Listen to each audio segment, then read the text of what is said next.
Good evening and welcome to the May meeting of the Oak Grove Community Council General Meeting.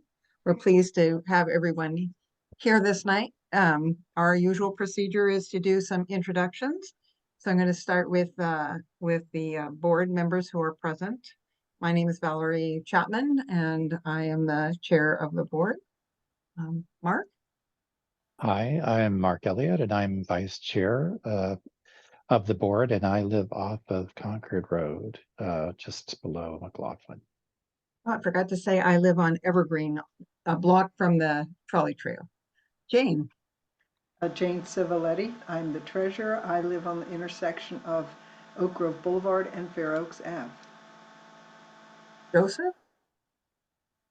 I'm Joseph Edge, and I'm a board member at large. I live in the River Forest neighborhood. Oh, still doing it. Wayne? Hi, I'm Wayne Potter, and I live at Willamette View on River Road, and I'm a member at large.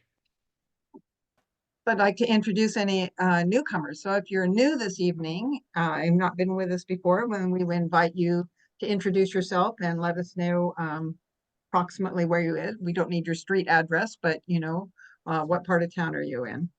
I'm Henry Epstein. I live near Southeast Raymond and Southeast Harold.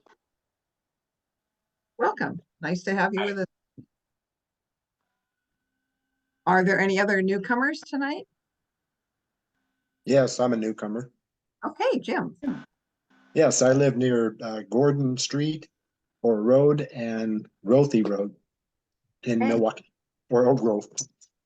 Are you willing to give us your last name? Yes, Jim Bong, B-O-N-G. Great.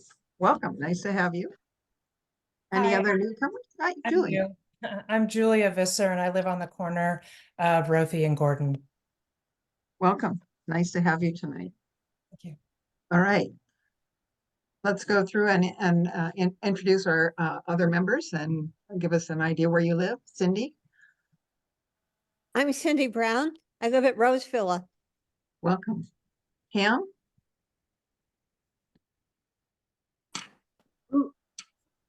I'm Pam Moran, having trouble here. And I live at Rosevilla. Welcome. Daniel? Hey, Daniel Dyer Greenside. I live just up near the Mac station. Welcome. Suzanne? I'm Suzanne Wolf, and I live on Southeast East Avenue. Anita? Anita Blackmar on Fair Oaks Avenue. Linda? Linda Seals, and I live at the dead end of Woodland Way, south of Oak Grove Boulevard. Joyce?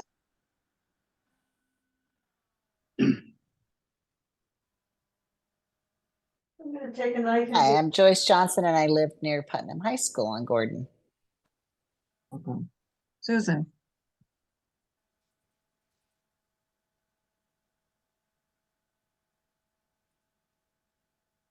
I'm Susan Keel, and I live on Oak Shore Lane.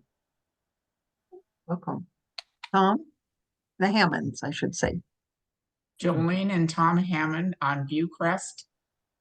Hey, the other Tom.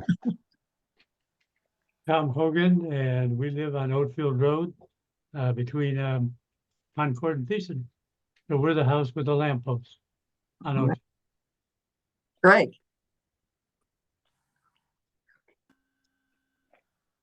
Did you say Greg? I did. Okay. Greg Wilson, Oak Grove Boulevard between Laurie and Fair Oaks. Okay. Nicole? Hi, I'm Nicole Perry. I'm the Clackamas County Safe Routes to School Coordinator, and I live in Milwaukee. Great. Welcome. Dave? Dave Doback. I live at Rosevilla. Welcome. Tom? Powell? Tom Powell. I live one block west of Rex Putnam on LaGuardia Way. You're welcome. Sue? Conahan?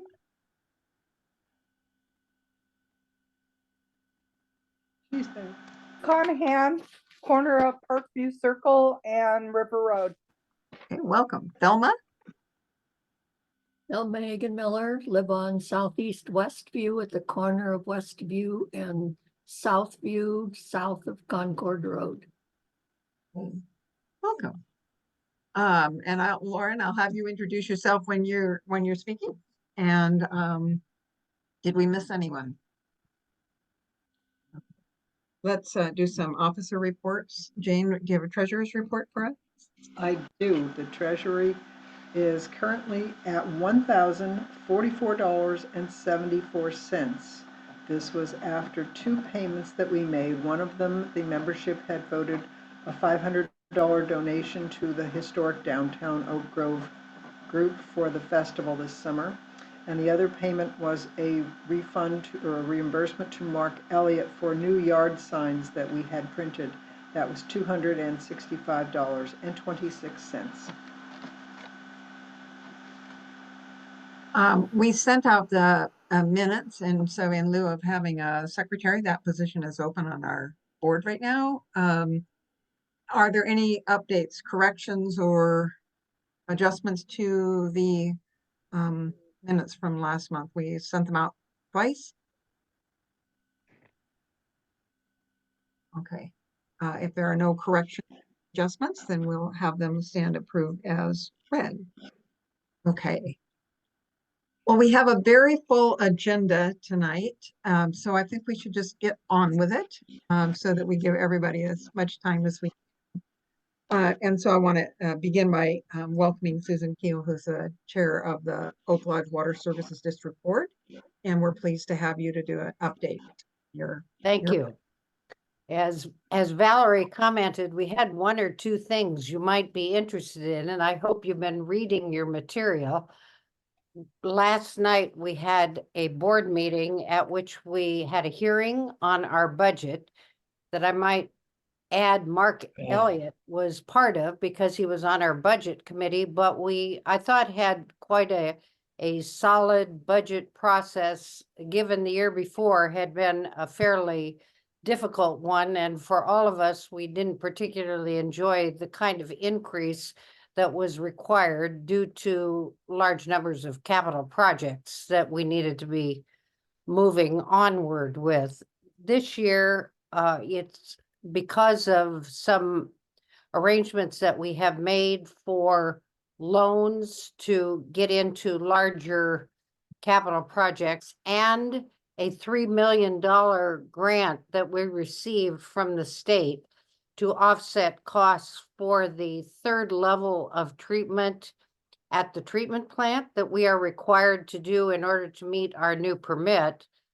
Although there is a rate increase, and I wish it were smaller, it is far less than it would have been otherwise. So we're envisioning for the average customer who uses about 5 cubic feet of water a month, the rate will be a 12.8% increase, or about $14.59 a month. And that is largely going to major repairs in our collection system, not at the treatment plant per se, but in the collection system and in the conveyance system for drinking water. And those were things that had not been routinely taken care of. And so we are now in a situation where we have to make hay while the sun shines, if you will, and really pay attention to the high priority projects. Our systems are about 70 years old, roughly in that range, and life on them, on the pipes, is about 70, 75 years. So doesn't mean that every pipe's going to fail, and we're not having lots of failures, but what it does say is because we have completed a master plan for water, which would be the drinking water, And for the wastewater side of the equation, we have a prioritized list of capital projects that we're tackling. So the increase in the budget is primarily related to those kinds of efforts. And I would say that we have identified a good bit of infiltration into the pipes that have cracks in the sewer system.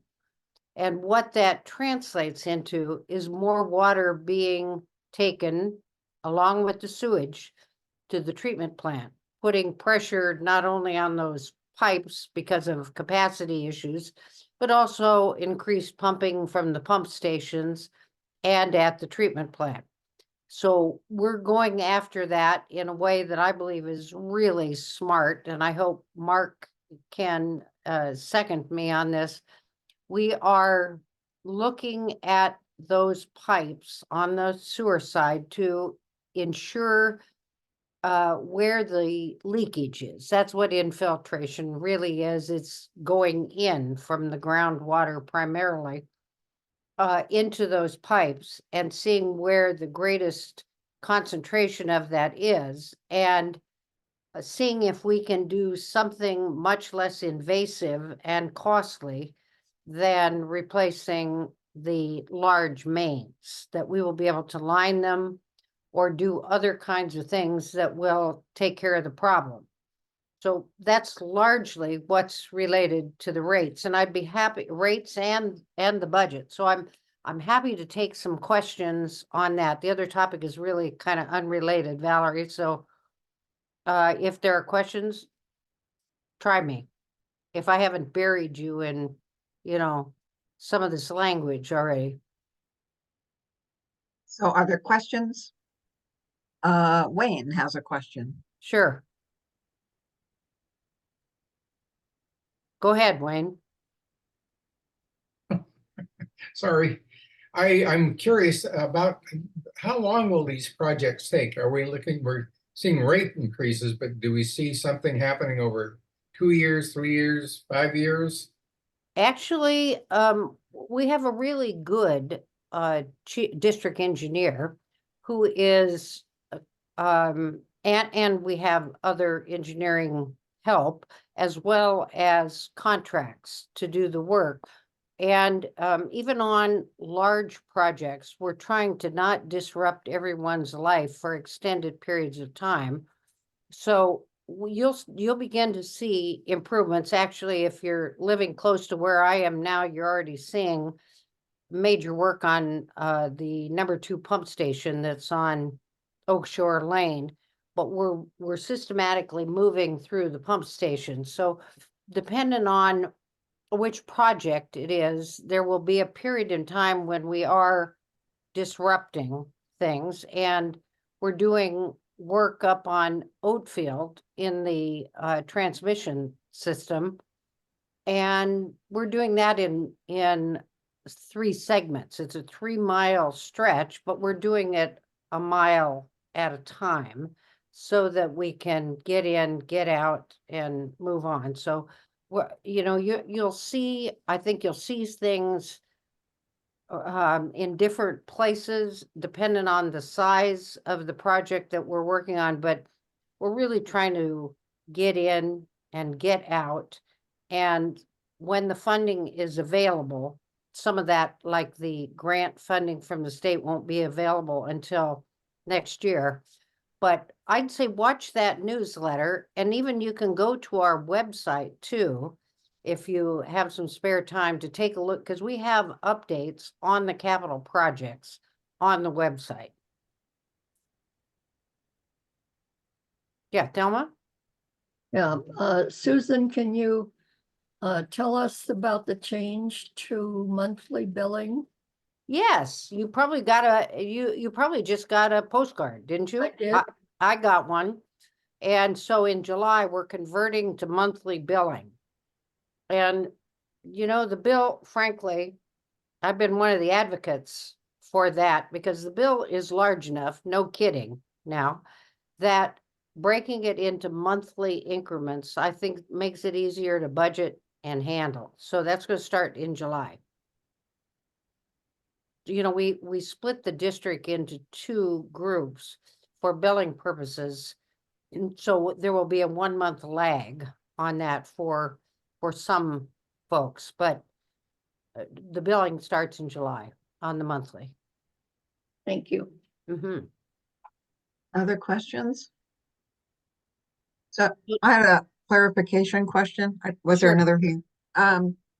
So you said that the rate increase was mostly about capital projects. Does that sunset, or is that then going to be an ongoing rate increase that goes into what long-term savings for other projects, or how is that? No. We have I should send you, Valerie, something that you can send out that shows what our rate projections are over time. But frankly, no, you're hitting the big nut in last year, this year, and to a lesser degree next year. And then that bulge is over, and we are finishing paying off the bonds at the for the treatment plant improvements that we all signed on to roughly, what is it, 9 years ago now, 10 years ago now. So those are going to go away in a couple of years, and that will help offset some of this as well. So we're not looking forward to this size of increase or the one that we had last year on a protracted basis. So I will send you the bar graph that shows what we're envisioning over the next several years relative to capital program particularly. And you can send that out. Other thoughts, questions about the water district while Susan is here? Well, I will talk about the general manager thing too. So if you have more questions about the budget or capital projects or comments, go ahead with those. So on the general manager front, as you may know, our general manager from the last 6.5 years retired, Sarah Jo Chaplin, and we have an interim now who happens to be our district engineer, public works manager, whatever you want to call it. Brad Alberg is our general manager now, and he will remain in that position until the board begins any recruitment or decision making, which we intend to start in July. We thought we'd leave this month with the budget and next month with the rates, with an opportunity for people to come in and talk about that, finish that part. And then in July, our intention is to focus on the general management. And I would say that Brad's very good. We've not slipped a cog, although we don't get to hear that lovely British lilt that Sarah Jo had. So we're working effectively.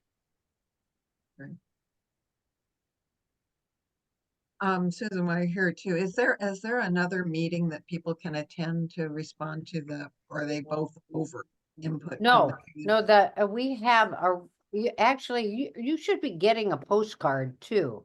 Another postcard, not about the monthly billing, but there is a public hearing on rates on June 18th at 6 p.m. Is that a Zoom meeting or in person? It's a hybrid.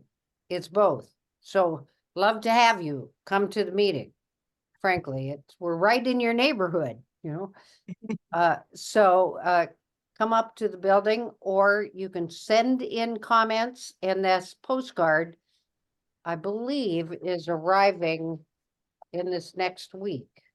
I'm looking at a mock-up of it, and it's very close to being ready to go. But the public hearing is on June 18th at 6 p.m.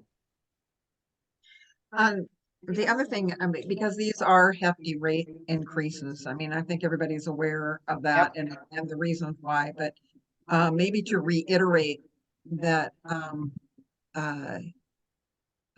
there is financial assistance for. There is, actually, we have set aside funds for the low income, or we've given it a new name.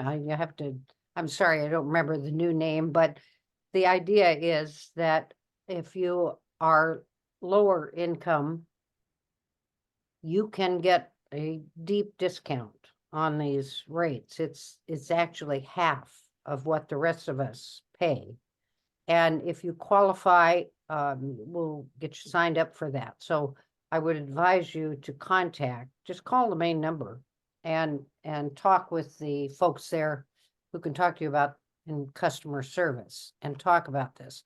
And we are certainly not fully expended on the funds that we have set aside for that purpose.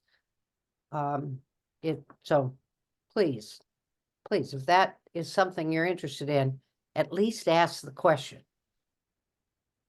And I think that's really important for this community, knowing that, I mean, all of us, probably hear things about the cost of the water and whatnot. And no question. So we should remind them that they can call the water district. That's right.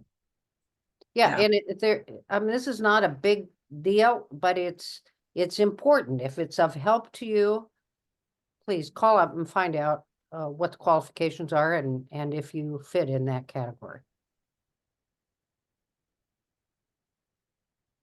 Any other thoughts or questions tonight? Any other words of wisdom that you want to lend to us, Susan?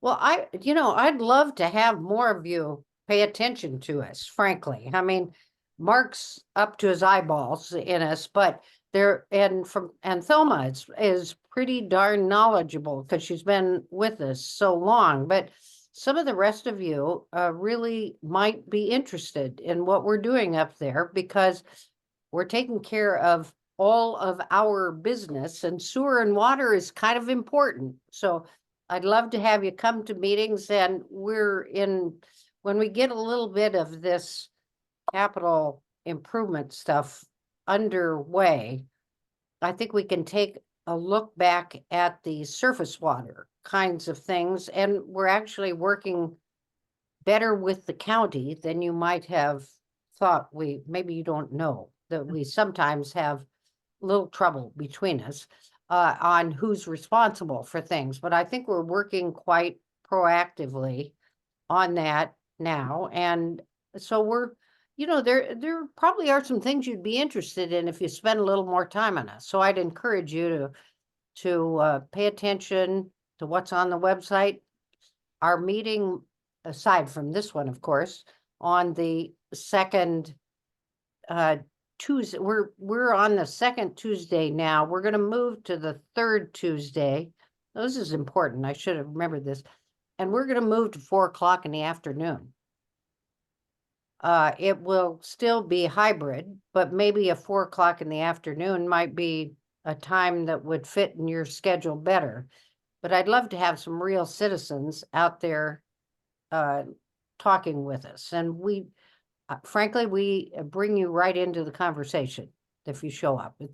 There are times for you to testify, but a lot of times you may have something to say about something we're discussing. So happy to have you there. Right.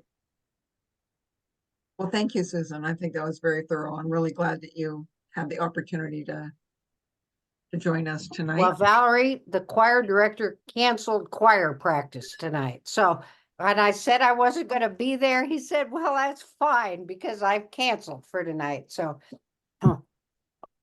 happy to be here. All right. Well, thank you very much. Yep. So next up we have Lauren Shear, who is the program manager for Paint Care in Oregon. And Lauren, you want to start by giving us a little information about Paint Care? Yeah, absolutely. Can everyone hear me? I was having trouble with speakers earlier, so okay, great. So yeah, my name's Lauren Chair. I'm the Oregon and Washington program manager for Paint Care. So what I'm not sure if anyone has used Paint Care in the past, but what we are is a nonprofit organization that operates the paint stewardship program in states where the law has passed on behalf of paint manufacturers. So Oregon was the first state that passed this law back in 2009, and we've been operating the program ever since. So what Paint Care is, we set up a network of drop-off sites throughout the state where homeowners and businesses can take leftover unwanted architectural-based paints to dispose of at no cost. Makes it easy for the communities to have these locations in their towns, and it also takes away some of the funding obligations on hazardous waste facilities and municipalities. Paint is one of the largest waste streams in the country, so considering how much paint comes in to those county facilities and city facilities, our organization pays for that instead of it coming from tax dollars. So that's kind of what we do in a nutshell. Just to let you know, we do have a couple of drop-off locations in the area of Oak Grove. So we have one in Milwaukee, the Sherwin-Williams, and then we also have a couple in Lake Oswego. So those are the locations nearest to you guys. And of course, there's the Metro South transfer station. But what I really wanted to talk with everybody about tonight, I think I just hit the wrong key. Give me 1 second. Is that what we are doing as an organization? The EPA has a hierarchy of how to process waste. So it's reduce, reuse, recycle. And I think everybody is familiar with those terms. So our organization is really looking to expand reuse rather than directly going to recycle. And I should have mentioned that the paint we collected, most of it goes to recycling, latex paint. Any oil-based materials that we accept is disposed of properly. But anyway, so back to the reuse paint. We are, as an organization, are taking the good paint that comes in through the program, and this could be a half full gallon that somebody only needed for one wall and there's a lot left over. Or somebody goes to a paint store and the color's not quite right, but then they can't sell it again. We're taking that paint and making it available to the public at no charge. So with that being said, we are doing an event in Oak Grove in June, on June 22nd. And let me just pull up the address so I can remind myself of that. And let's see, where did it go?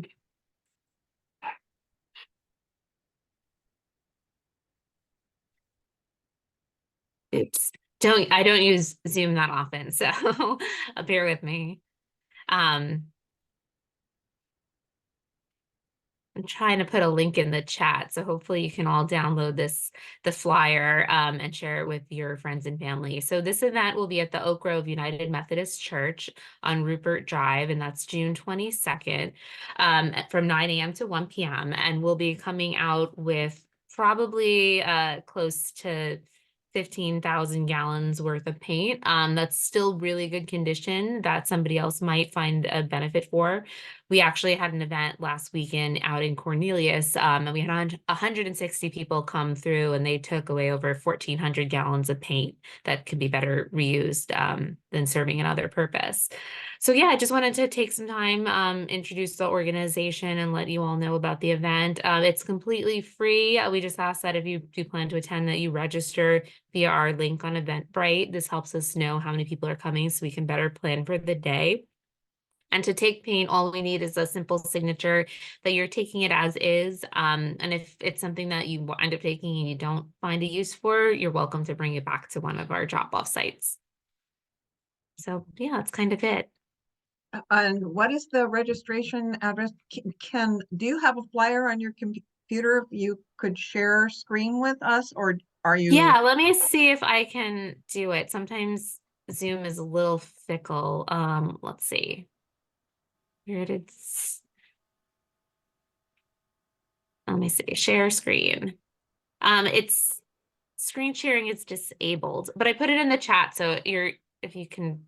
I just made you a co-host. You should be able to share. Let's see. Where is it? I was able to download it from the chat.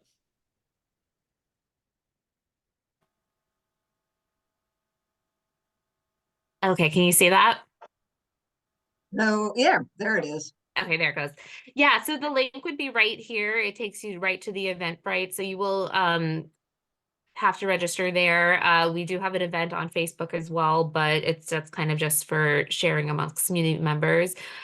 Basically, it goes over all the details here, and then we also have our website down at the bottom, where if you want to find a drop-off site near you, you can go there. You're also welcome to call our 1-800 number.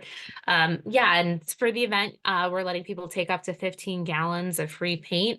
We do make some exceptions, so if you're finding that you need quite a bit, you're welcome to take more, just ask one of us. But yeah, I think at the last event, there were some brand new cans of paint that looked really good. So I'm glad people were able to take some to do some projects around the house. And I see a question from Jane.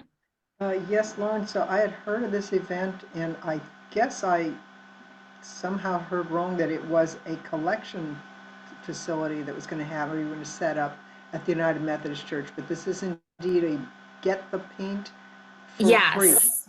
Yeah, this is a giveaway. But if somebody winds up coming by with some, we might be able to accept it. Do you know where you heard that? Just so I want to make sure there's not misinformation going on. No, it might have been some, you know, next door thing or something. Oh, like okay. that. Yeah. Full of who knows what. Yeah, so this will be strictly giveaway. I've been partnering with Clackamas County and their solid waste folks to kind of set up the arrangement, and very grateful for the church to allow us to use their parking lot to host the event. So I'm hoping we get a good turnout. You will. If you stop screen sharing, and then we can. Yep. There we go. So do we have any other questions from people? Yeah, Mark. I had a question. Is the paint both interior and exterior paint? Yeah, so it's going to come down to what we are able to source. But we did have a good split between interior and exterior. We were also we had quite a few gallons of oil-based stains, so that was a hot commodity. Those can get pretty pricey, so I know folks were eager to grab those. And we have it in all different container sizes as well. So we had people coming up to just take a quart of some sort of bright color. One gal just came in to pick up a bright pink to paint a dresser. But we'll have quarts, gallons, up to 5 gallons in size. Okay. Well, Lauren, thank you for taking the time to come to our meeting and share the details, and thank you for your good work and making sure that things are reused and not always just thrown away or recycled. So that. Yeah, thank you all so much. Have a good evening. And if anyone has any questions, feel free to reach out. You can go to our website and grab my contact information. Okay, thank you. Thank you all. Bye-bye. Bye now. Next up, we have Scott Hoschler. Scott, do you need to screen share? I do, if that's possible. I would love to be able to do that. It is entirely possible. Okay. Well, thank you for having me. My name's Scott Holscher. I'm a transportation planner for Clackamas County DTD, Department of Transportation and Development. So I'm here to talk about safe routes to school. Specifically, two things related to safe routes to school. First is a grant application in the Oak Grove area that we're working on. This is part of a biannual statewide funding source that funds a project specifically that address barriers to walking and biking to school. And then after that, I'll touch briefly on a Safe Routes to School action plan that we're working on for Rex Putnam, which some of you might be familiar with. So first of all, the Safe Routes School grant. So the county is looking to apply for funding in the Oak Grove area. There's 2 locations, 2 intersections that we've targeted for improvements under this grant. And I'll pull up a map and show those intersections and then go over the improvements that are scoped for each of those intersections. First, a little background on this funding source. As I mentioned, it's something that comes up every 2 years, and it's a continuous, for the first time in Oregon's history in 2017, the state legislature set aside money specifically for Safe Routes to School construction capital projects. So sidewalks, bike lanes, crosswalks, those things within a walk zone or near a school that make it easier and safer for children to walk and bike to school. It's a funding source that the county has applied for and received funding in the past. We received funding for a crosswalk improvement at the intersection of Fuller and Causey Road, which serves Lot Wickham Elementary. And 4 years ago, we received the largest award, about a $2.5 million award for sidewalks on Webster Road serving Billquist. So this cycle, there's about $26 million statewide. And it is a very competitive statewide grant application. There were, in the part one, which ODOT requires every applicant to submit a so-called part one, which gives a brief description of what you want to do. There were 90 applications statewide, and there might be funding for a quarter of those, maybe a third. So a very competitive grant, but wanted to share the project with you. And then if it's something that you're supportive of, I have drafted a letter of support, which I can share. Letters of support are always helpful to include in the grant application. So if this is something that the Oak Grove Community Council is supportive of, I can provide that letter and share that with Valerie. So anyway, let me share screen and I'll show you the locations of the project.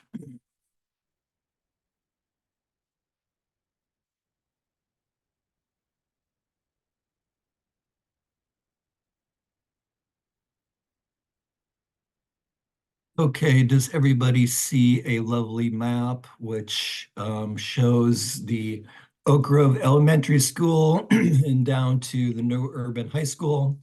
So just to give you the lay of the land and some context here, of course, you're all familiar with the trolley trail, which runs by Oak Grove Elementary School and then continues down Arista Road, obviously, and the New Urban High School just off of Oak Grove Boulevard.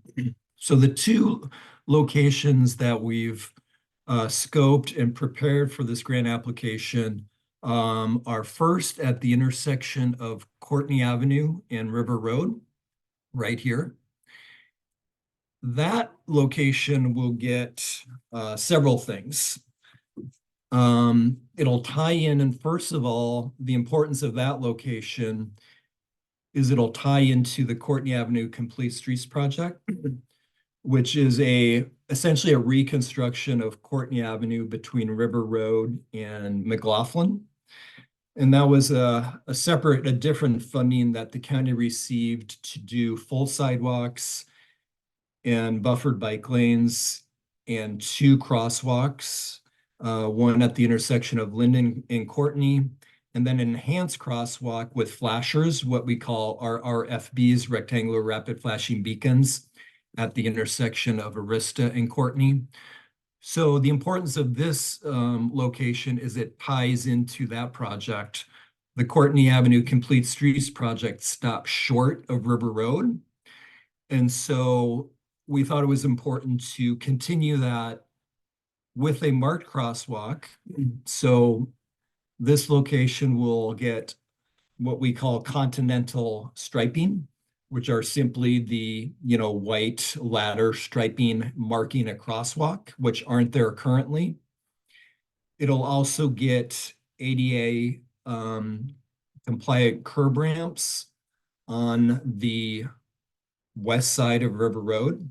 The Courtney Avenue Complete Streets project will rebuild the intersection on the east side of River Road.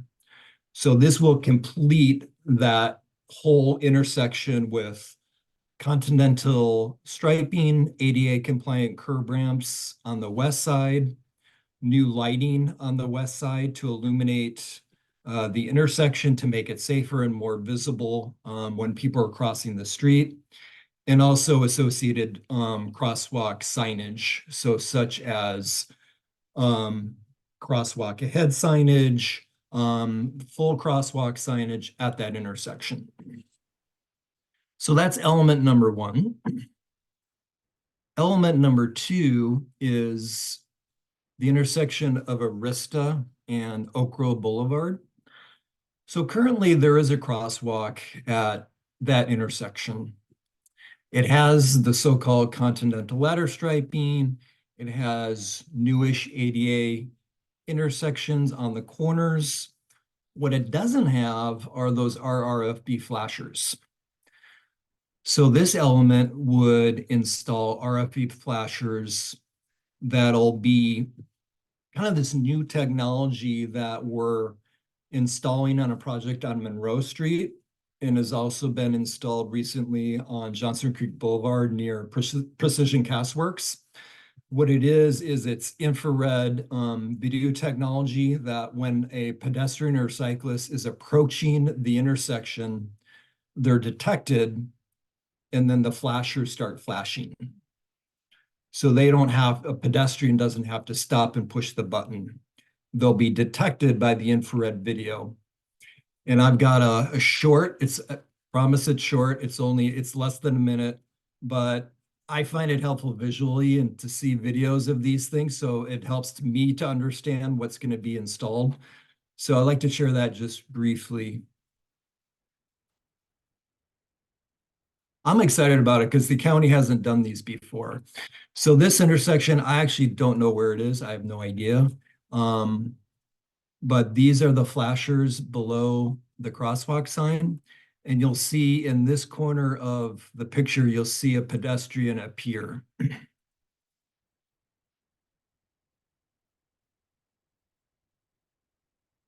And then this is the video. You can see when he enters that box, it triggers the flashers.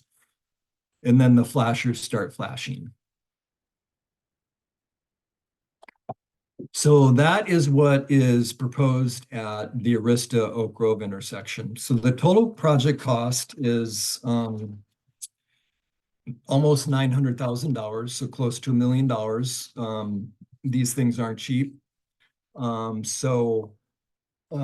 me check my notes and see if there's anything else I wanted to mention about those locations. No, that's really it. I wanted to keep it high level and have enough time if there's any questions on any of that. Okay, you might want to stop screen sharing. We're getting interesting. Yep, sorry about that. Okay. You don't want-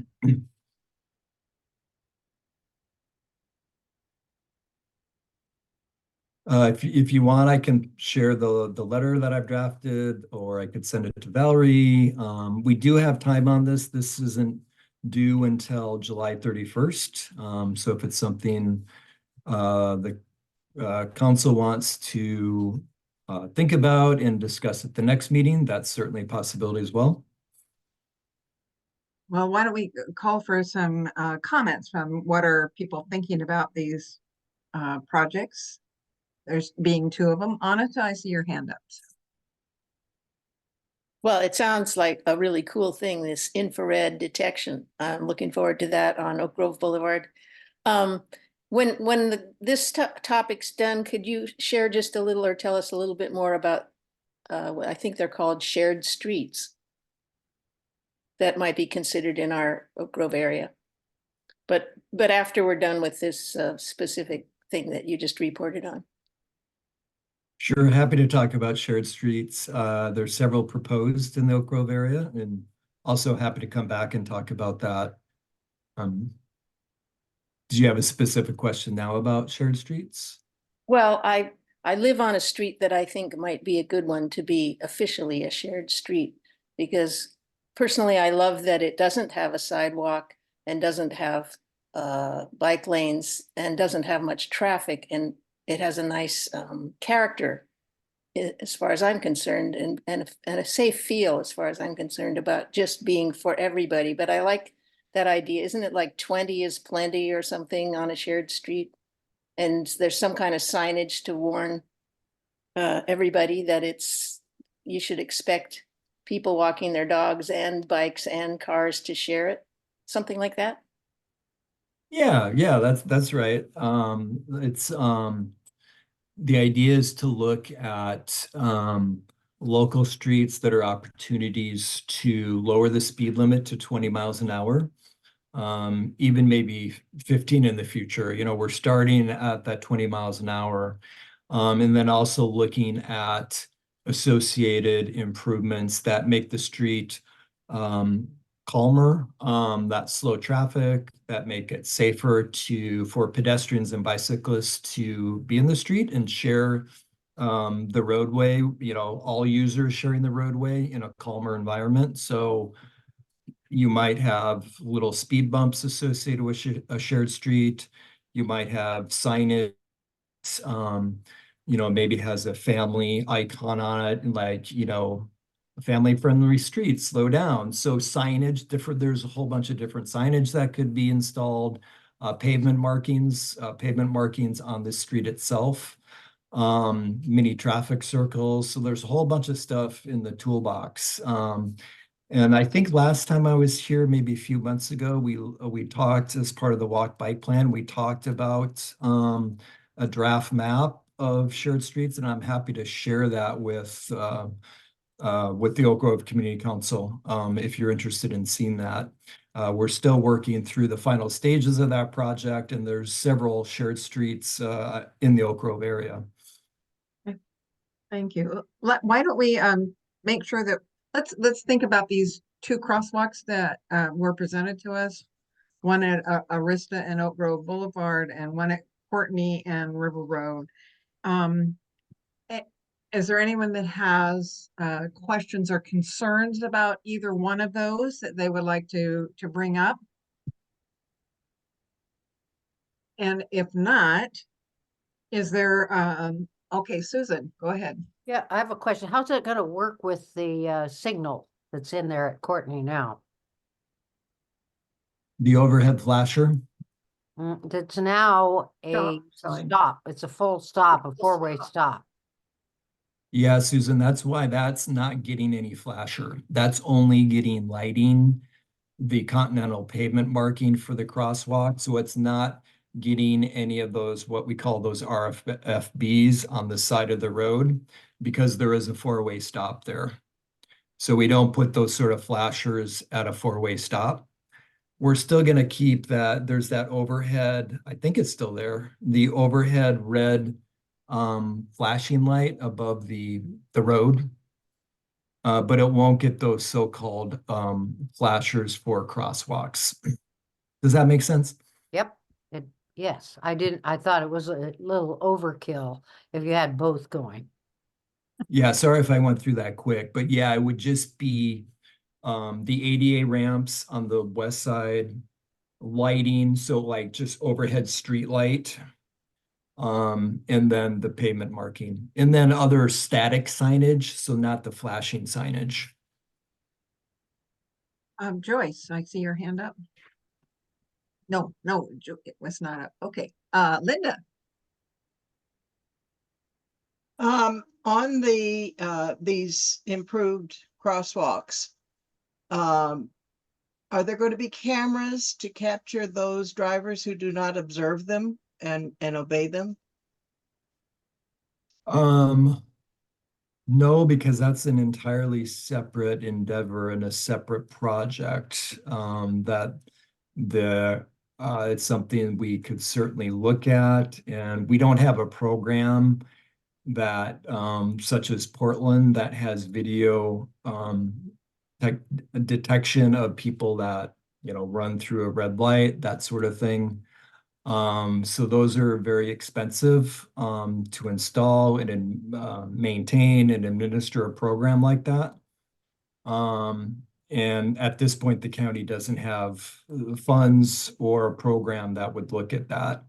And I could be wrong on this, but there might be a state statute, and I can certainly check and correct myself if I'm wrong. There might be a state statute that at one time there was a state statute that prevented the county from doing those video detections at red lights. Gwen, I see you have a question. Yeah, I was wondering if these measures, particularly the infrared stuff, would be tailored to school hours or would just be on all the time, or tailored to high traffic areas, times or anything?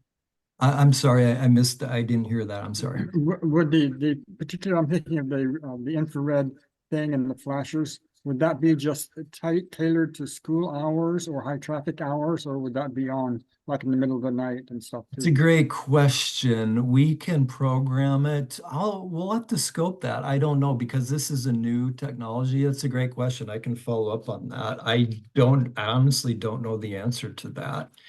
It can be on all the time. It might make sense to look at that and maybe program it. I don't know. It's something we'll have to look at, Okay, thank you. but that's a good point.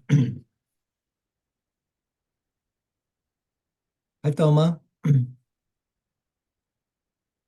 Scott, the Friends of the Trolley Trail are having a meeting tomorrow.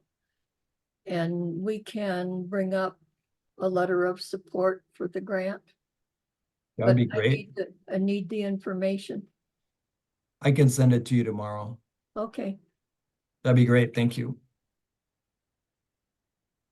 Are there other questions? And if not, is there a motion from the floor for the Oak Grove Community Council to write a letter of support for the grants?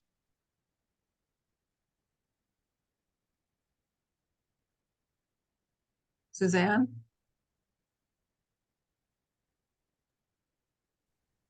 Okay, yeah, Scott, if you could send one for H dog as well, send that information as well. H dog, I would think would be inclined to support that grant. So if you send it to Thelma, I can get that information from Thelma. Okay, great. That's really great to hear. Thank you. Is there a motion from the floor of the Oak Grove Community Council to write a letter of support? I so move. Is there a second? I'll second. Are there any questions, any further discussion about this?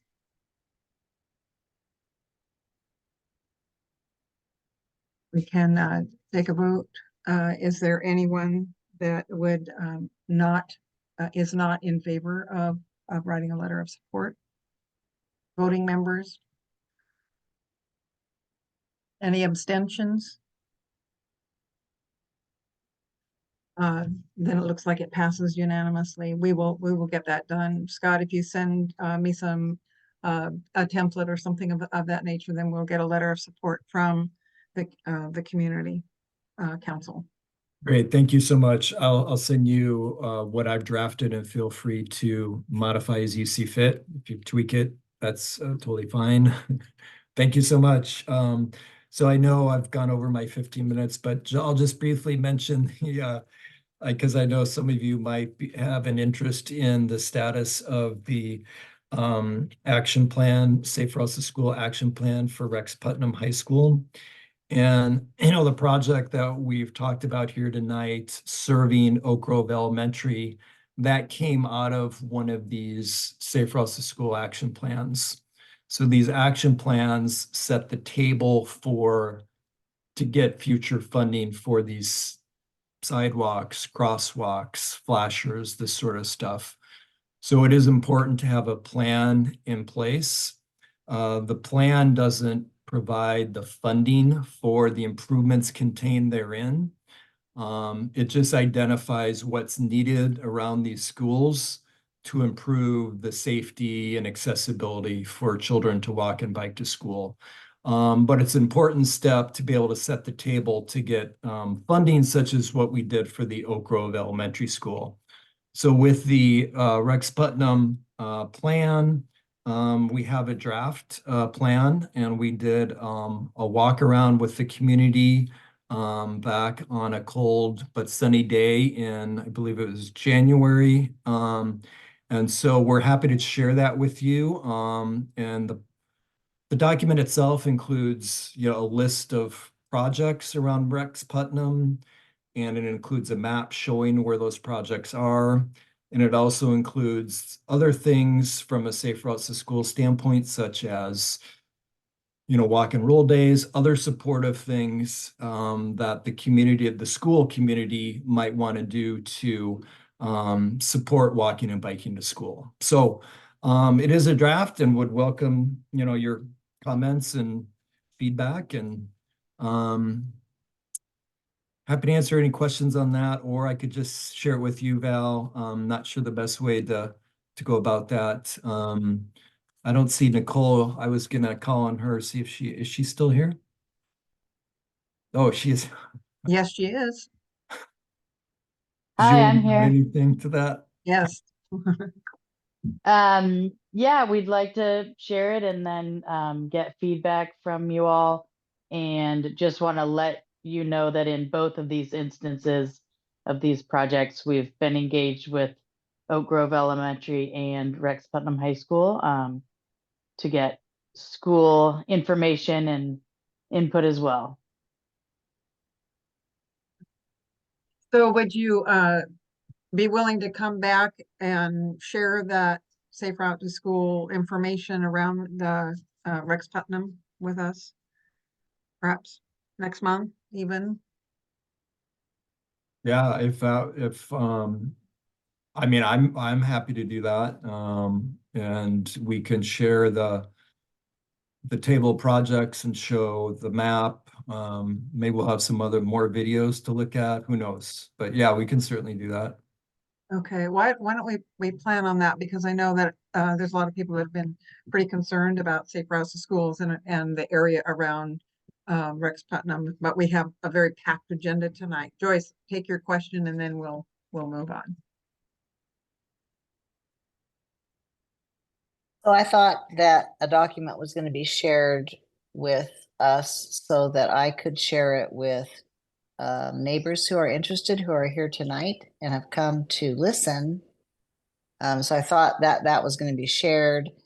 And will a document be shared with Jim and I so that we can share it with the ones that are here tonight and concerned, in order to email Nicole feedback? That's what I thought was happening tonight, so I'm confused.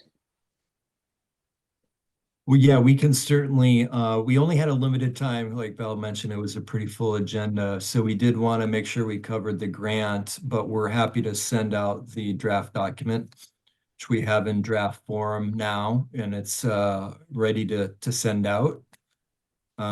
So happy to do that. Just let us know the best way to get that into your hands. If you want me to go through Val, or what's the best way to do that? I can just let Nicole know that we would like that.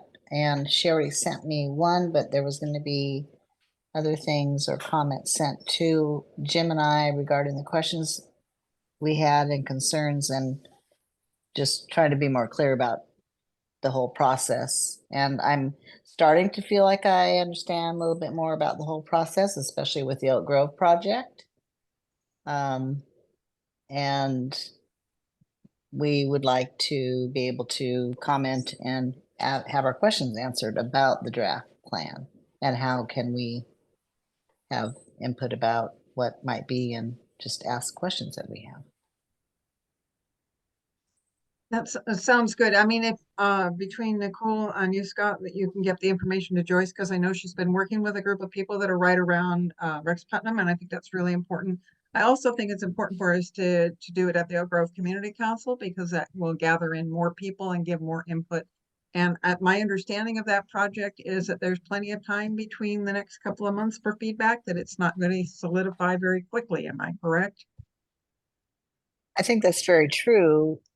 And I thought that that was going to happen tonight, and that's why we are here also. So that's a little bit frustrating too. Yeah, we'll definitely get you the draft document so that you can look at the entire thing and give us feedback in addition to what you have that we're working on getting you answers for. Okay. So you have my email, and you can just, you'll send me a fresh one you didn't want me to send that one to people, and I didn't. I asked you about that, so.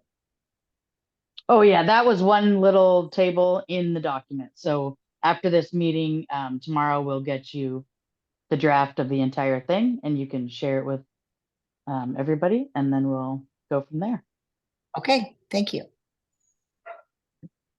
Well, thank you for being here tonight, Scott. And thank you, Nicole.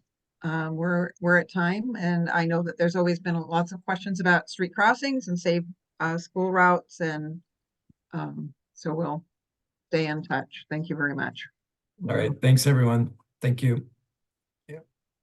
Now I'd like to move on.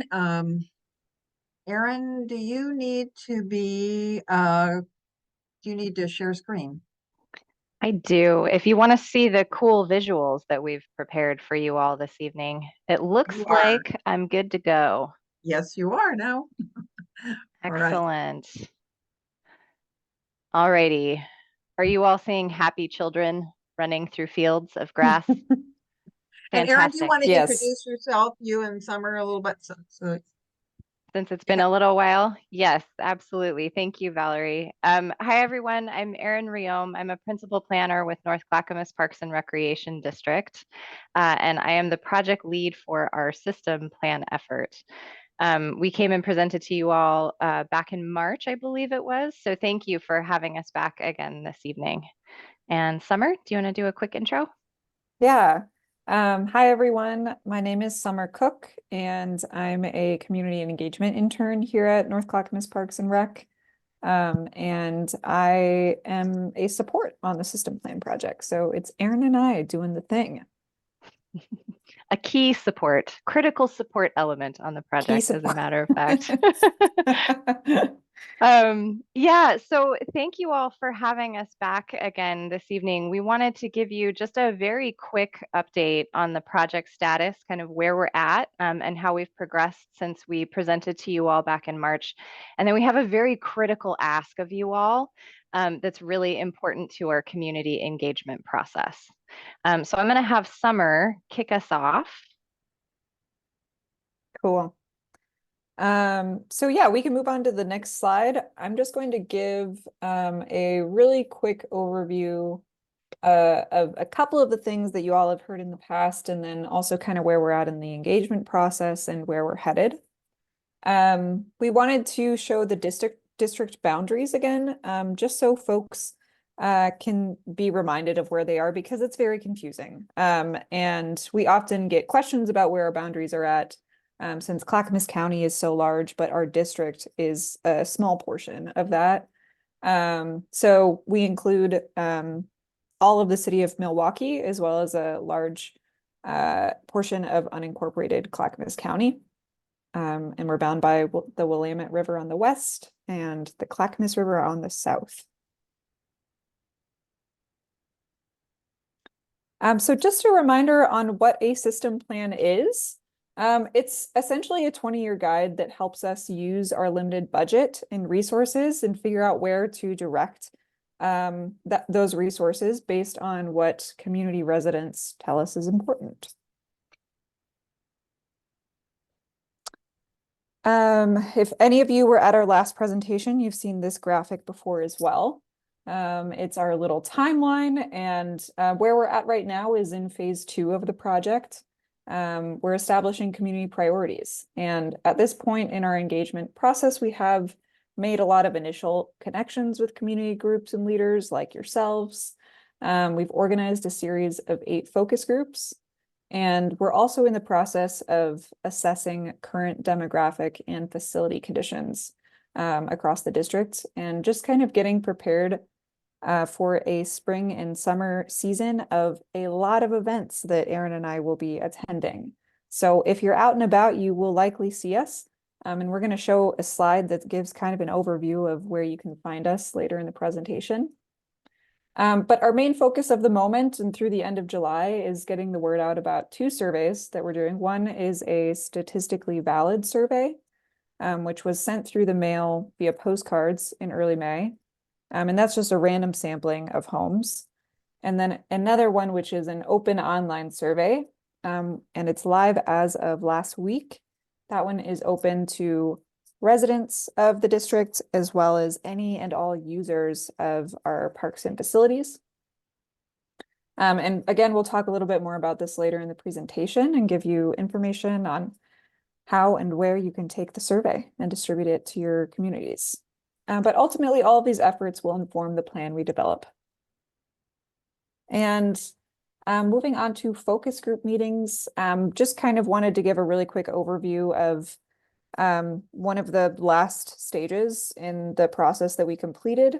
We invited about 110 people to our focus groups, and we conducted a series of 8 of them based on different topic areas that you see on the screen here. We were able to hear from around 70 people, and we had a really great turnout on that.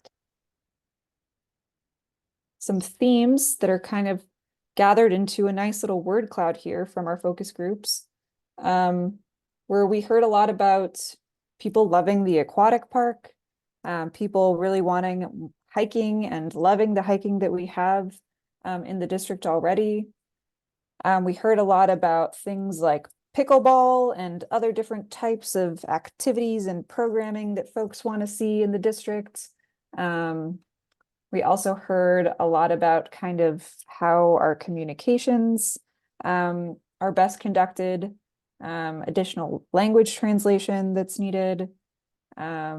We heard a lot about ball fields and summer camps, all of the things that you see on the screen here. And this has been really helpful in informing our efforts continuing forward. Yeah, and at the same time that we've been running those focus groups and gearing up for this survey process that's currently underway, we have a consultant team working with us, Design Workshop. They do parks and recreation district planning just like this all over the country. They've been working on some additional analysis, starting with demographic assessments of the area. And I haven't included all of the information in this presentation. I just wanted to give you guys a high-level view of some of the findings that they've come up with so far, but just taking a look at, how our total population within our district boundary compares overall to Clackamas County. And some of the key demographic statistics that we've been looking at are, median age. How does that differ? It's fairly close to the county at large, but a little bit lower. Median household income is quite a bit lower than the county at large for this area. Our district area. Average household size is a little bit smaller as well. So they've been looking at all of this to help inform some of the plan recommendations that they'll be developing moving forward. They've also been looking at population density. So where are people concentrated within the district? And this is going to be really helpful as they start to do what they call a level of service analysis or a gap analysis. So taking a look at where people live, where we have parks and facilities, and where we have gaps in our system. So this little dot map that's over here on the right shows where our population density is concentrated throughout the district. And you can see that it's kind of on the periphery of the district, high concentration in Milwaukee, high concentration in the Oak Grove area, particularly along the sort of McLaughlin stretch there. And then on the perimeter adjacent to Happy Valley as well. Our consultant team has also been going through and helping us to inventory all of the parks and facilities that we have to classify them. And this is going to be important because their next step is to then take a look at 3 other sort of case study benchmark districts. I think we're going to be looking at 2 here in the state of Oregon and 1 elsewhere out of state. To do some comparisons about how those districts are performing. What are their financial status looking like? What types of programs do they offer? How many parks do they have and how are they maintaining them? So that we can get some comparisons on how we're operating and how we're performing relative to other districts that are similar in size. They have also been developing a walkshed analysis. So this is kind of the first step in that level of service analysis that I was describing. So what they've done here is they've taken a look at what is a 10-minute walk from all of our parks and facilities, accounting for things like slope, major obstacles like highways, railways, lack of sidewalks, those types of things. So you'll notice, for example, that around the Milwaukee Community Center and North Clackamas Park, that walk shed actually, that radius is not particularly large, right? It's pretty tight to the actual facility. Well, there aren't a lot of sidewalks over there, and you've got some really, really steep slopes. So they're factoring that into this access analysis to calculate what a 10-minute walk shed would look like. And again, this is just the very first step. Their next step is going to be overlaying this with that population density map, the dot density map that I showed earlier, as well as some additional demographic information about income, about age, about languages spoken, those types of key demographics to get an understanding of how all of those things interrelate and where our big gaps are to help inform where we may need to prioritize new parks or park investment or programming in the future.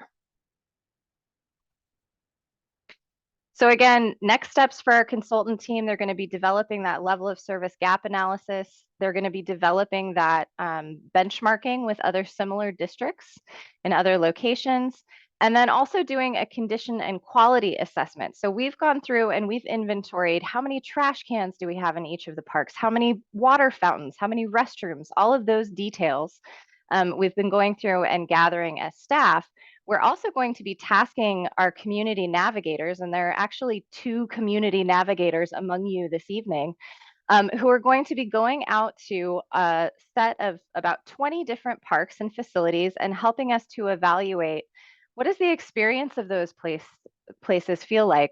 How are they being used? Are they being well used? Do they feel safe? Do they feel comfortable? Do they feel like the type of place that people would want to spend a lot of time? What kind of activities are happening there? So we'll get that more sort of qualitative assessment through that process. And they're going to filter all of that into the plan development that they'll be starting on in the fall. But before we can get there, we also need to hear from the community and what the community would like to see. What are the interests, wants, desires for parks and recreation now and 20 years from now for district residents? So as Summer mentioned, we have 2 surveys out there right now. Our statistically valid survey, if anyone received a cute little postcard with cherry blossoms in the mail, I highly encourage you to take the survey. If you know anyone who received that cute little postcard, please do take it. If you didn't receive a cute little postcard, we still want to hear from you. So we've got this open survey. There's a QR code here, and we'll be following up with Mark and with Valerie to provide a flyer that has that information as well. We would really love your help in distributing this to your networks and encouraging people to participate, because this is going to be our key tool to take to our decision makers to say, here's what we heard from the community. This is what the community would like to see. And based on this, we're making a recommendation of this set of project priorities moving forward. So we will also be printing out flyers. We have print flyers that we would be happy to deliver if you would be willing to distribute them. We're also going to be printing out door hangers as well. So if you wouldn't mind hanging door hangers on your neighbor's doors, we would be happy to provide you with those if you would be willing to help us out with that. In addition to the survey online, as Summer mentioned, we're also going to be attending a number of community events to encourage people, again, to take the survey and just let people know about the project itself. So this is just kind of an overview of the events that we're planning to attend now through the end of July, which is when the survey closes. And we would love to see you all there. I have a feeling that we'll probably be seeing many of you at the Oak Grove Festival, for example. And if there are any big community events that you're not seeing on this list that are happening in the next couple of months, we would also love to hear that as well. Because our overarching philosophy for engaging the community in this project is to go where people are already going to be convening, rather than hosting a couple of open houses and asking people to come to us. So that community information that you all have is really, really valuable to us as we work through this process. So that's all I have in terms of slides today, but we welcome any questions, thoughts, or ideas that you all have for us. Oh, so are there questions? Susan, I see your hand up. Are you going to talk, what's the funding for the parks? And are you going to give people any information about relative costs on the kinds of things? Yeah, that's an excellent question. So that is something that we are definitely grappling with as a district. We are quite limited in terms of the funding that we have available, and that is not going to change through this system plan process. But what it will do is it'll tell us what are the community priorities. Our consultants will be making some recommendation on additional funding that we might look at pursuing, assuming that what we hear from the community is that they would like additional facilities, that they would like additional programming. We'll be receiving some information about what types of funding sources we might want to look at to help us get there. And that'll be very much a next step that will need to happen after the system plan is complete. I always get concerned about having people build this great plan with all these things that they want, and then there's not funding, or they don't realize the implications for tax base or something like that.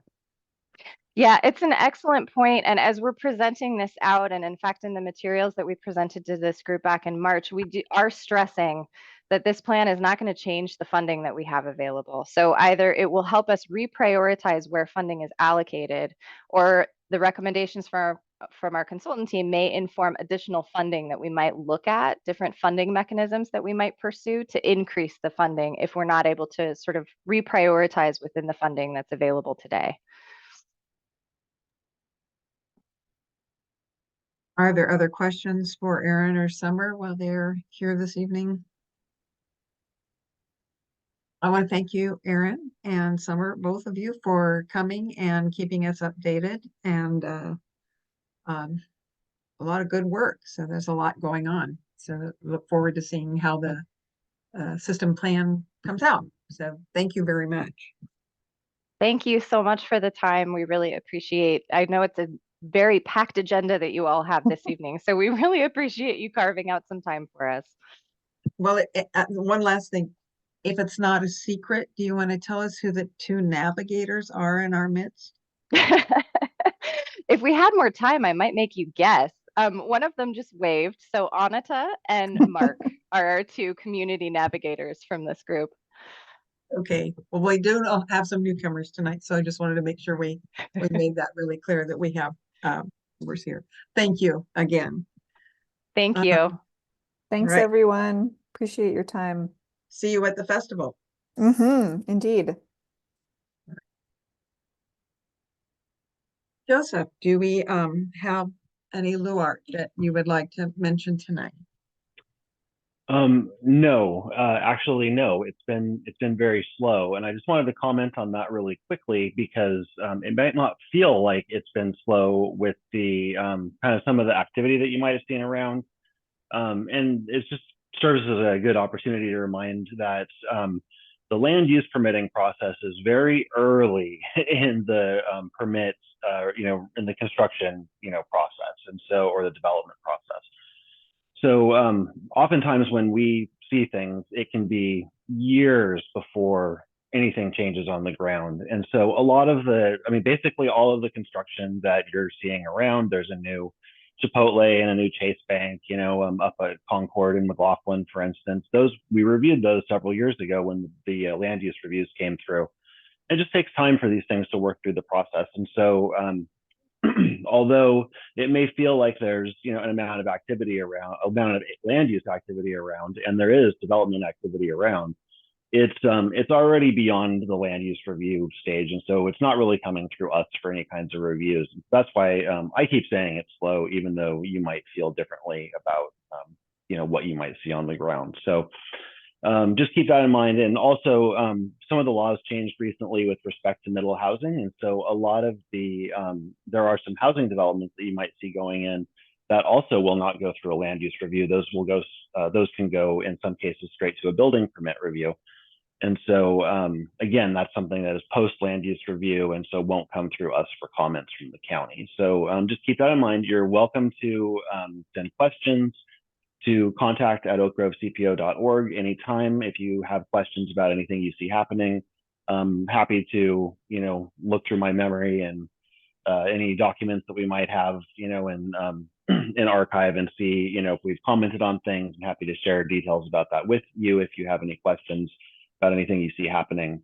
So yeah, feel free to reach out, but that's why it might be counterintuitive why we've been so slow with Blue Art lately. Thank you, Joseph. Okay, let's go to committee reports.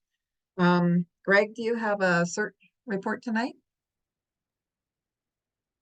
Nothing new for us. We're getting ready for the Trolley Trail Festival, and that's where most of our focus is. Great. Okay. Other committee reports. Do we have a Oak Grove Festival report? I'll give you a brief update. The festival is scheduled for Saturday, June 29th. So far, the meteorologists say that we're going to have a high 70s or low 80s, which would be just fantastic. I would say that we're going to have a lot of entertainment this year. So a new thing for us, we'll have entertainment in 2 different locations, as well as some really great performers, both from our community as well as those from outside the community. So I think that's going to be a really nice thing. We're kind of consolidating a lot of the event this year versus spreading it out all the way to River Road. So from some of the input we got back from folks last year, they felt that the festival overall was kind of spread out a little too far. So we're consolidating it a little bit more this year. And we hope to, everything will go very smoothly, and we hope that everyone will join us on June 29th. Thank you. Mark, is there, or Anita, I guess, either one of you, is there a DAC report or anything else from the parks that we should know? Oh, I see Anita nodding her head. I want to say right off that the DAC, which is the residents' voice with NCPRD of 11 people, I'm currently on it. I thought my term was ending at the end of June, but it's ending at the end of June in 2025, not 2024. So there isn't an opening for anybody here to apply yet. Although you can always be thinking of next year, and you can also be thinking of becoming an alternate, which we're working out the nuts and bolts of that. And it's not in motion yet, but we would love to have alternates. And other than that, there's a meeting that everyone's invited to on June 5th at the Aquatic Park at 6 o'clock. People can arrive if they want to. Anyway, the doors are open then for some snacks and some music and some just hanging out with people and looking at the displays on tripods of different projects. And then Aaron, who you know from tonight, is going to present some more information. I think it's at 6:30. Yes, NCPRD highlights presented by Aaron at 6:30, and then at 7:15, sub-area candidates from sub-areas other than ours will be presenting themselves as candidates to be on the DAC. And so people in those sub-areas will be voting on their selections. But if you want to hang out with us, Mark and I will be happy to talk about other aspects of NCPRD. Right. I guess that's it. Thank you. Thanks. Are there other committee reports this evening? Yes. The Pedestrian and Bikeway Advisory Committee for Clackamas County is having its next meeting on Tuesday, June 4th at 6:30 p.m. It's on Zoom. And since there was some interest expressed this evening in the shared streets program that the county is trying to put together as part of its walk bike plan update that's underway right now, we will be discussing that at the Ped Bike Advisory Committee meeting.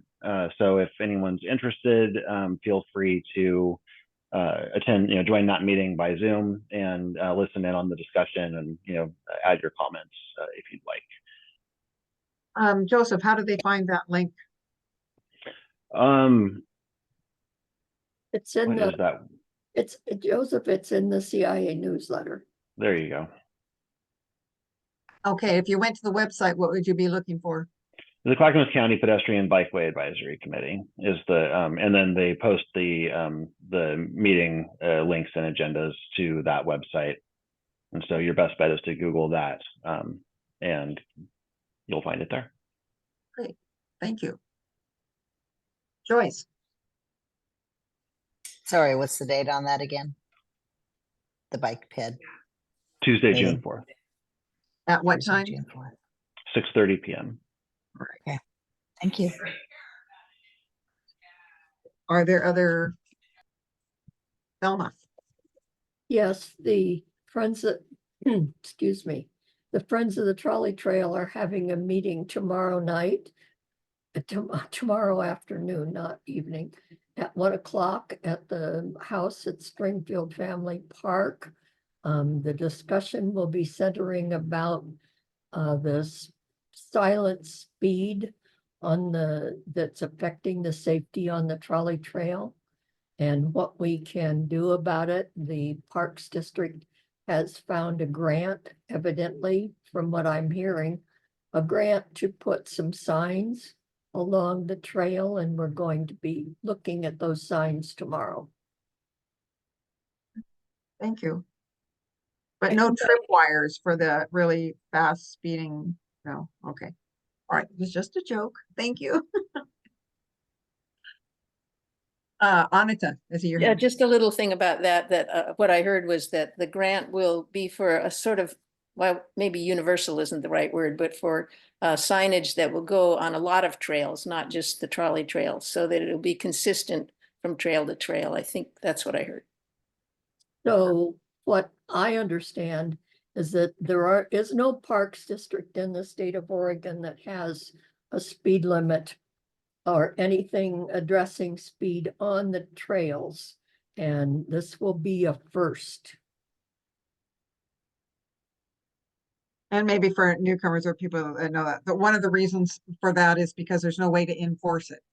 So we can put up all the signs we want, but because there's no enforcement, it's kind of, up to the community, I guess. But the signs that at least the signs that Scott has sent to me, pictures of, that are used in Jackson, Wyoming, are just to tell you what your speed is.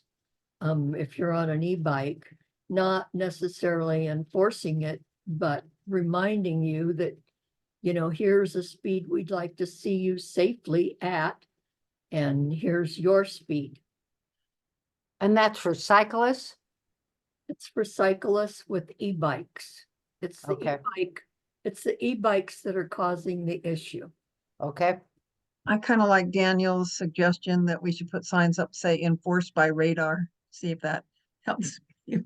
You won't. Doesn't have to be true. I mean, you can still put it there.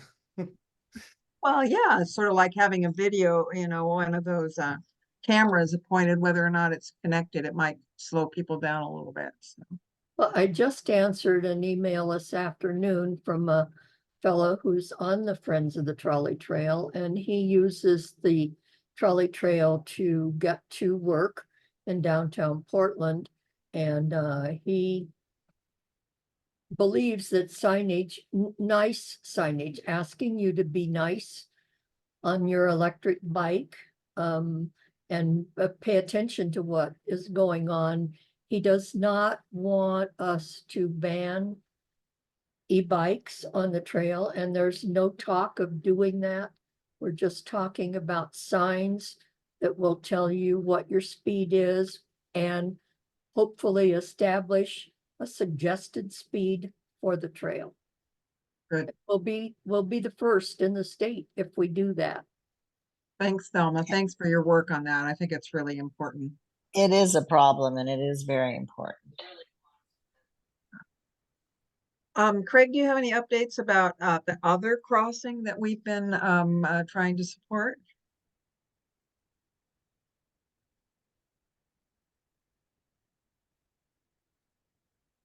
Thank you, Valerie.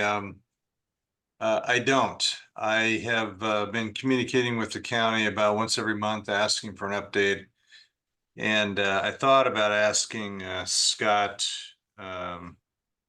tonight, but it looks like his focus is south on River Road, not north on River Road. But I'm told again that the project is still on the docket, that they plan to have it done by this fall.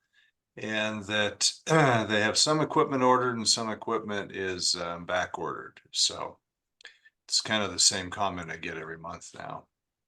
And that's a crosswalk at Park and Oh, River sorry, Road. Park and River Road, and the corners have been improved for ADA, and so yeah, I mean, we're anxious to get it installed, and it's the same. What do you call it?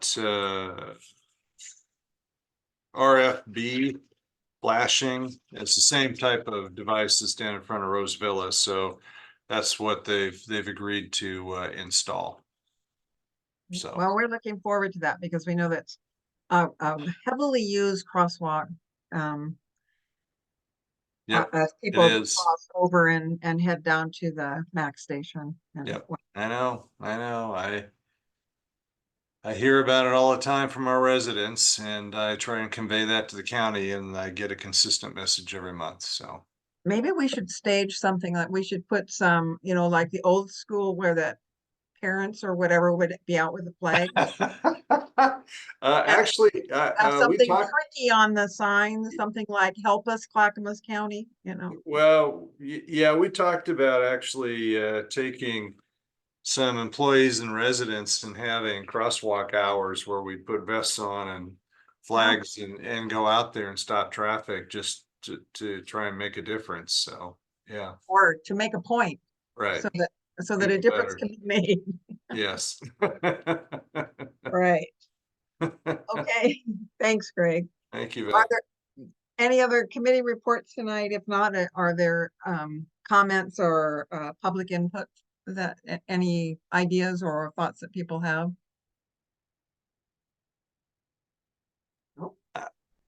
Can I ask one question? And this might be a naive one, but as I'm listening to Aaron and Summer talk about the study that they're doing about the parks, it struck me to wonder, how do they promote the use of the parks to see if there can be an increase in the use of the current parks, and then get a statistic on that to determine what to do in the future if there needs to be more parks or different services. And I thought about that afterwards. I should probably just email her, because going through that timeline, site planning, somebody made the comment that I think Sue made the comment that you can build a lot and invest a lot, but where's the capital going to come from? And I was wondering, is there a good ongoing program of promoting the use of the parks so people know where they are and they can use them,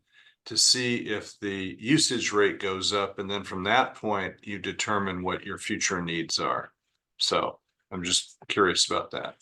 Well, and we have two navigators that are in our midst tonight, and who are also on the DAC and Park Board. So we can toss that question to Anita and Mark to take because this is where we can gather those questions. Anita, did you have something else? Your hand is up. Going back to Craig's earlier topic, is it silly to have the community council send some kind of letter to help move that flashing light crosswalk forward? Again, yeah. Oh, we already did it?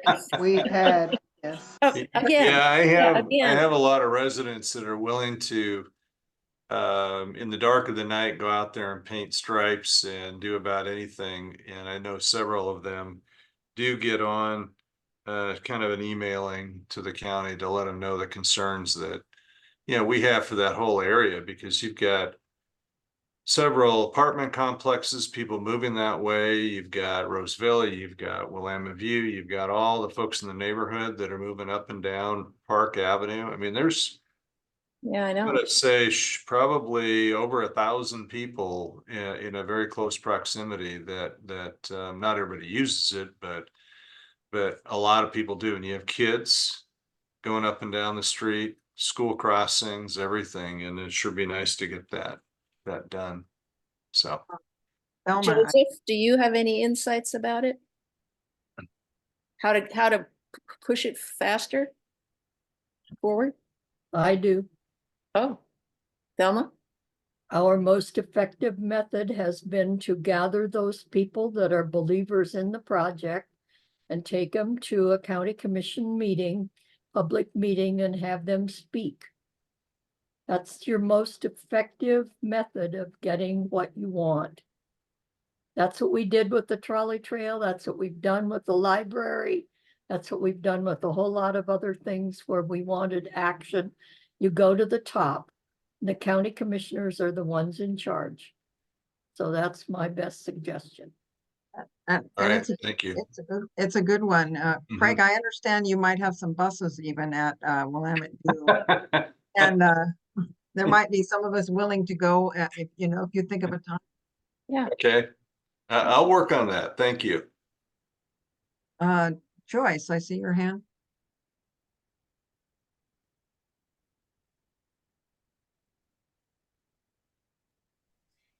Yeah, a group of us did do the county commissioner meeting in September for Putnam and getting something done. And so we've been working hard on it and they have been collaborating well. Wires definitely got crossed today and this last couple of weeks about what was going to happen today. And so that felt really unfortunate and hard. But yeah, we'll keep at it. Valerie, can I ask a question? Is the crosswalk there by Willamette View a higher priority than the one at the other one that they were talking about putting in at Courtney? Is that a higher priority for crossing activity? Especially since Courtney's got the four-way stop now? I mean, it's a good question, Susan. I know that we've been working on that Willamette View has been working on the one at Roseville at River Road and Park for I think a whole lot longer than the issue came up at Courtney. So I actually was surprised to hear that that one was going through. And Joyce, I want to also make this comment just so that you know that the Oak Grove Community Council was contacted by Scott Hoschler about doing an update. And I think his intention was about the grant. So I understood all the many people came in your area about Rothing Road, but that was not apparently on their radar to do tonight at all. So That anytime came through Nicole that it was going to be in, so that was maybe the coordination between the county and her didn't happen. I don't know what happened with that, but that's just the way sometimes that happens. Valerie, my point is you might be able to make a switch on those two projects if in fact your volume is higher. You know? I mean, and the question would be, I mean, I think it's a good question. It's something that we could in fact inquire about, and I'd be happy to, Greg, to write a letter with you even, to see if we could get some information about that. I think what's happened though is that there's two different pots of money. I think they put this project Yes. together with the Courtney Complete Street project. And that's why that one has suddenly been rolled out that we haven't heard anything about. Correct. It's two different pots of money. And Craig, you can confirm that you're actually paying for these improvements for this intersection. This is not coming from a grant from the state or anywhere else, right? Isn't that correct? No, the county took responsibility for okay. Funding it, and so they did say that right. they received a grant to do it. Okay. Yeah. All right.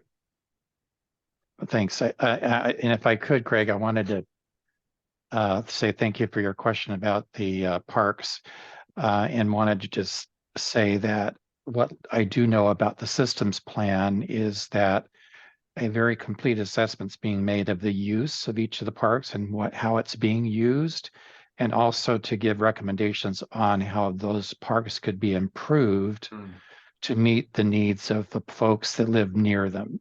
And so that was a reason for doing that study of density, that some parks are really have a very high density population that use them. And is that park actually meeting the needs of that density? And so what I think is going to happen afterwards is, okay, how do you prioritize these and how do you figure out how to pay for them? And that is something that will kind of come. There'll be recommendations in the systems plan about how to do that, but there certainly will be an action left to both the district advisory committee as well as the board of directors to set priorities and also determine funding mechanisms. Another reasons that we have to do this systems plan, we want to do it, is that the district is not able to go out onto the market for any kind of funding from through I'm trying to think what the term is,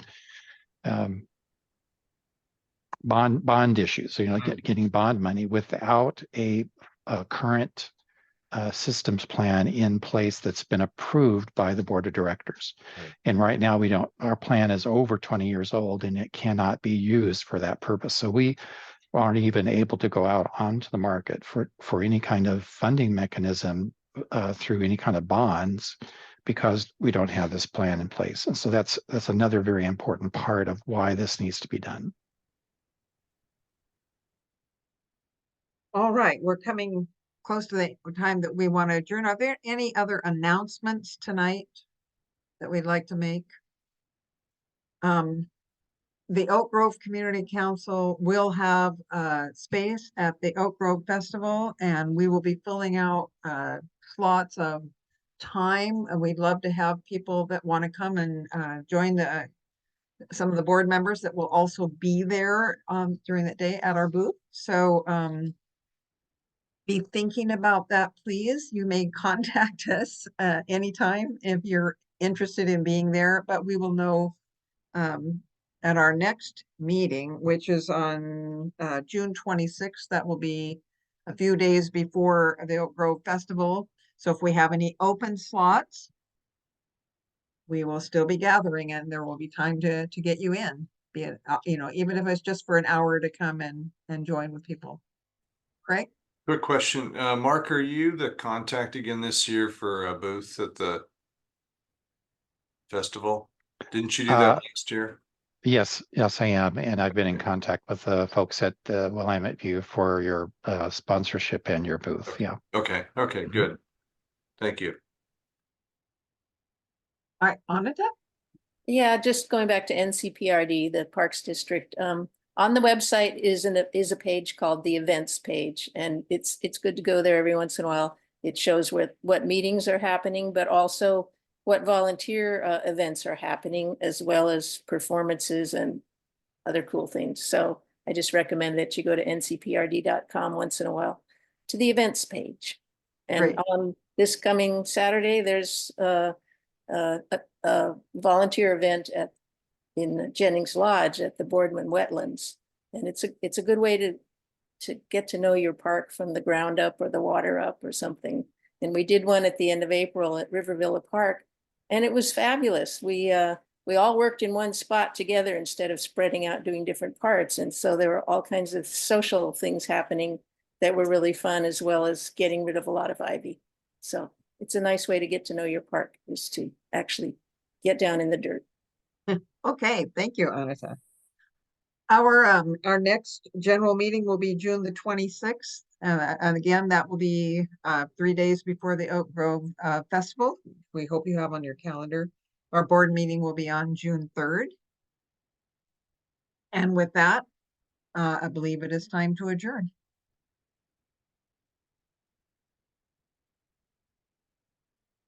Thanks, everybody.